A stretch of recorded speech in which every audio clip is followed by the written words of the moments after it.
Trey Reed is a Delta State University student who was found hanging from a tree a couple days ago in what many people are speculating was a lynching. Trigger warning, graphic content, graphic descriptions. I will just put that out there for you guys. Family in Mississippi is now begging for answers after their 21-year-old was found dead hanging from a tree at Delta State University. Campus police say the body of 21-year-old Trey Reed, a black student, was discovered by staff members on Monday morning. Authorities quickly ruling out foul play, and during a press conference today, the university president insisting that race relations are not an issue at the university. I can say that my heartbreak is comprehensive, not just for Trey, although it is primarily for Trey, but for the fact that the rest of the world has an impression of Delta State that is so at odds with what I know to be this institution. This institution should not be associated with hate or hate crimes.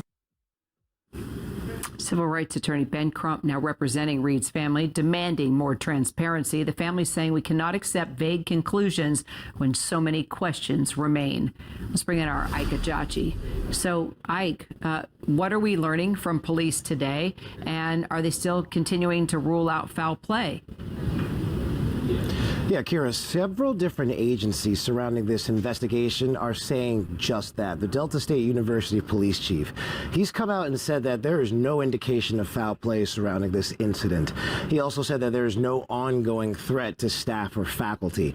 Now, if you also look at what the Bolivar County Coroner's Office is saying, it's also falling in line with that. They're saying through a preliminary examination that there are no injuries to 21-year-old Trey Reed's body that are consistent to a physical attack. So that they said that there are no lacerations, no bruises, no broken bones, anything that would look like there was a physical attack to his body. Now, the coroner's office is saying that they are investigating this as a suicide, and they're also saying that the full autopsy is currently being done by the Mississippi State Crime Lab, and that'll be finished in about 24 to 48 hours, Kira. So what is the family saying? Are they thinking it's a suicide? Well, Kira, the family of Trey Reed right now, they are expressing deep frustration and they are demanding transparency surrounding this investigation. Right now, through their attorney, Vanessa Jones, they have announced that they are conducting their own independent autopsy and they're even conducting their own investigation around this. They are demanding answers, they're saying, that are shrouded in some kind of a cloud of secrecy. This is according to the attorney and the family. So what we're seeing right now is that they're claiming that there has been a lack of direct communication from law enforcement, from the university to the family on the day this incident was discovered. That is, of course, on September 15th, just 2 days ago. They're saying they had... Which is just really gross. It's disgusting that the state and local authorities, the police and the institution, it's a shame that they're allegedly, and I say allegedly, I have a story up from the Mississippi Free Press covering this that says the media knew before the family. Just think about that from a historical perspective. You have a young black man who was found hanging from a tree in Mississippi, in the deep South, a place that fought for slavery, a place that fought against integration. The imagery of young black men hanging from trees is generationally traumatic, and all of the people involved in this are they seem like they're just trying to sweep it up, like, oh, someone died, he killed himself by hanging himself from a tree. Like, are you serious? That you expect the family to just take that and be like, yeah, that's what happened. He potentially could have committed suicide. He could have taken his own life, but to do it from a tree? Like, come on, dude. It gets to a point where things happen and you just have to put your thinking cap on and be like, this doesn't really make sense. If something seems a little too coincidental, maybe you should advocate for further investigation into that issue. There's been no communication, and that's exactly what they're demanding. Take a listen. Family does not know exactly what happened on September the 15th of 2025. We are seeking answers. The family of Trey Reed has not even received a phone call from the president of Delta State University. That's crazy, dude. The president of the school has not called the family to express his condolences.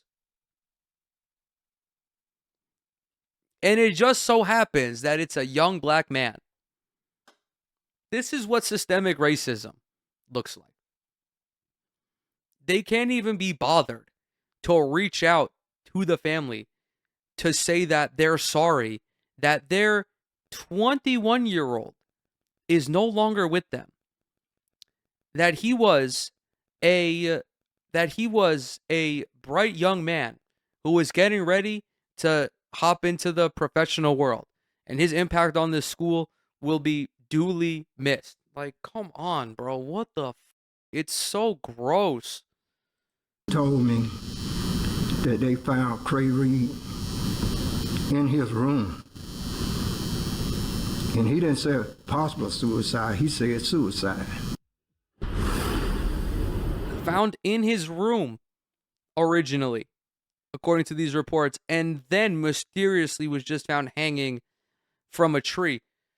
I like the description adds that his death has stirred online rumors that evoke the state's history of Jim Crow era racist violence, even as authorities said there was no initial evidence of violence. Delta State University was a segregated school for damn near 40 years. I think from 1927 to 1965. Don't quote me on the exact dates, but it was whites only admission for multiple decades. Again, this is Mississippi. This is the Deep South. We are not that far removed from slavery. We're 2 generations removed from slavery. 3 generations, maybe. We're not even 1 generation removed from segregation. And don't automatically dismiss foul play. Entertain both. Investigate both. Now, Kira, it is important to note that the university did respond, the university president that is, by saying that the university contacted an individual for Trey Reed who is listed as the next of kin. And they said that happened on that day, Kira. Yeah, wow, I'm sure it did. Who would his next of kin? Like, am I stupid? Isn't it just your emergency contact? Are things different in Mississippi? Do ICE contacts not exist? Like, what next of kin is a 21-year-old gonna have that's not his fucking mom? Anyway, I'm speculating too much. I'm doing everything I rail against. This is courtesy of the Mississippi Free Press article I found courtesy of Phil Lewis on Twitter. Trey Reed's family calls for independent autopsy after he was found hanging in tree. Police say video exists.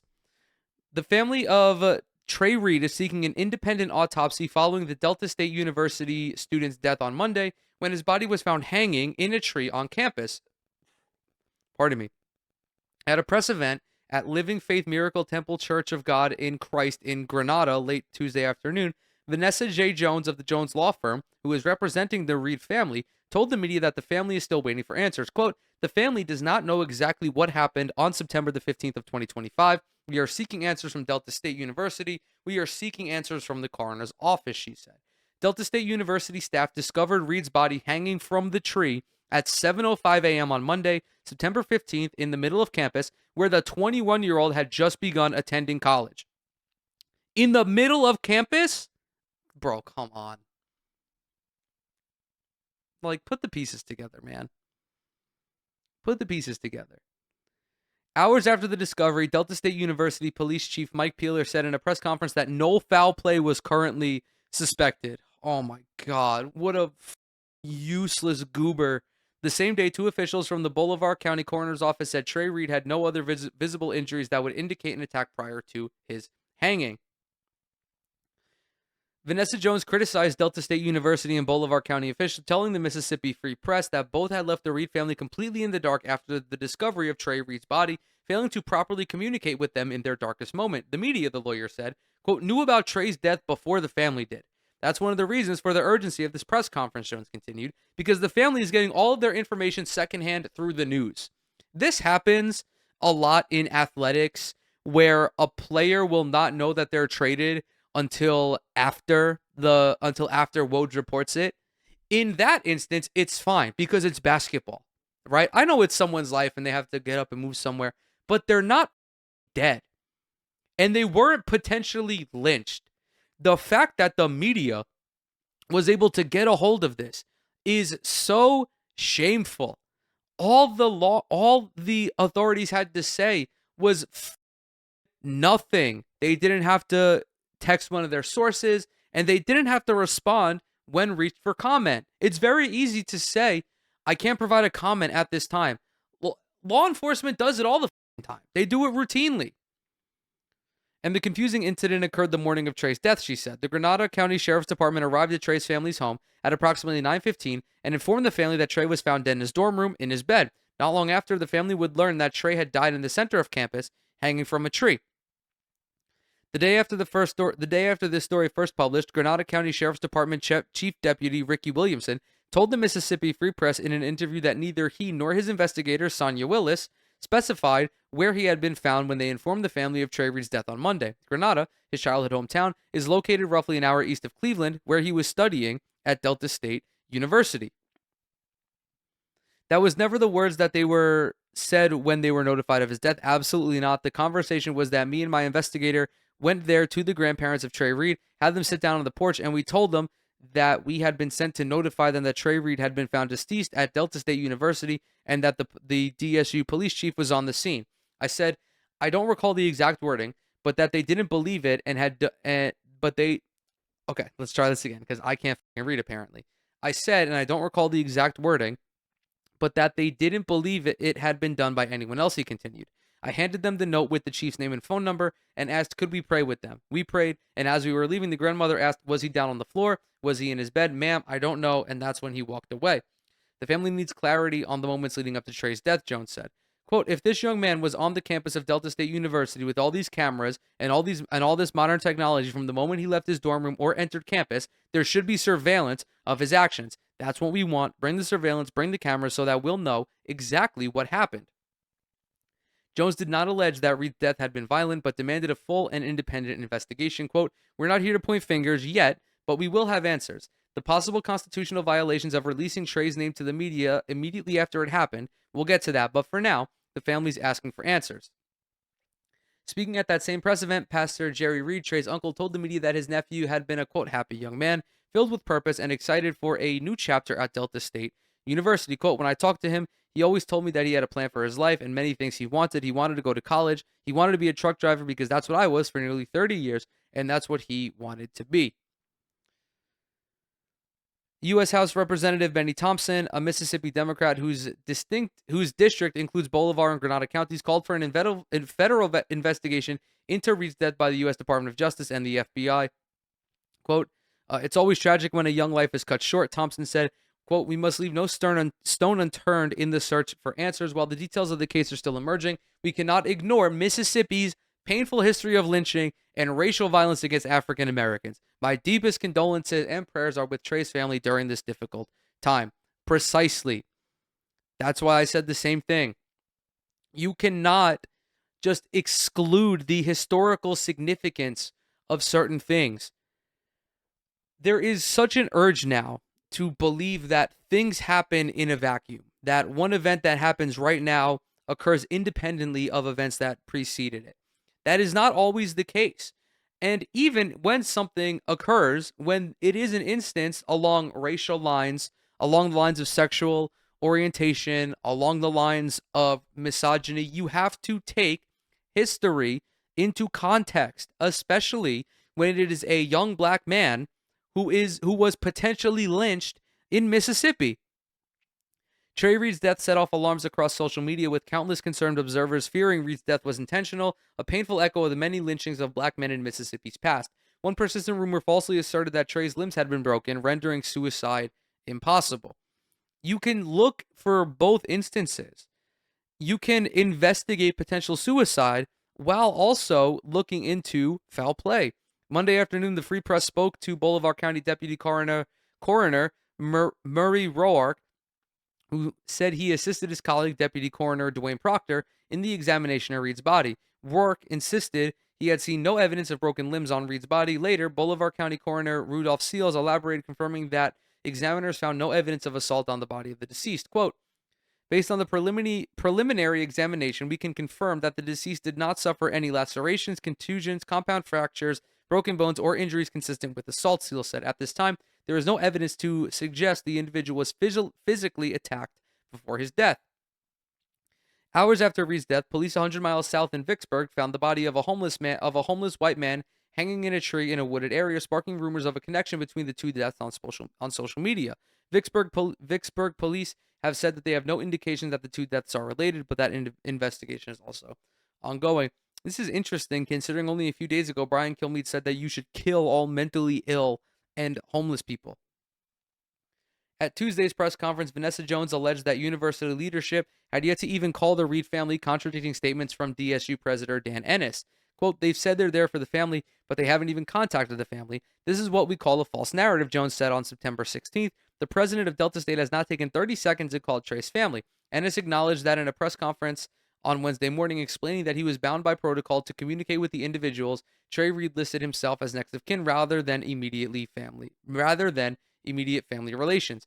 The student tells us they're next of kin, and from the moment we discovered him, this university has been in regular, frequent contact with the next of kin, the university president said. Trey Reed gave us two names. From the viewpoint of respecting students' wishes, the university has been and will continue to be in direct contact with Trey's chosen names. At the same Wednesday morning event, DSU Chief of Police Mike Peeler stated that Reed's body had been delivered to the Mississippi State Medical Examiner for full autopsy, with results expected in 24 to 48 hours. I'm going to skip the rest of this article because the rest of it has been covered. It was covered in the news report that we watched previously. Asked about the broader context of race relations in America during Wednesday morning's press conference, Ennis defended the culture and people of his university. Quote, one of the things I love about Delta State is that it's what America should be. I've got 40% African-American students, and they eat and play and work and learn besides white people. I'm not saying this is heaven, but I am saying I can walk into the cafeteria right now and see black people and white people eating together. Dude, racism doesn't exist because I can't see it. Like, this is such a fucking stupid thing to say. This is so dumb. Yeah, the majority of people live in harmony with one another. But that's still, you can't just use that to say that racism doesn't exist. You don't understand internalized white supremacy. You don't understand implicit biases, potentially. Like, oh God, I hate that justification. I hate that justification from him.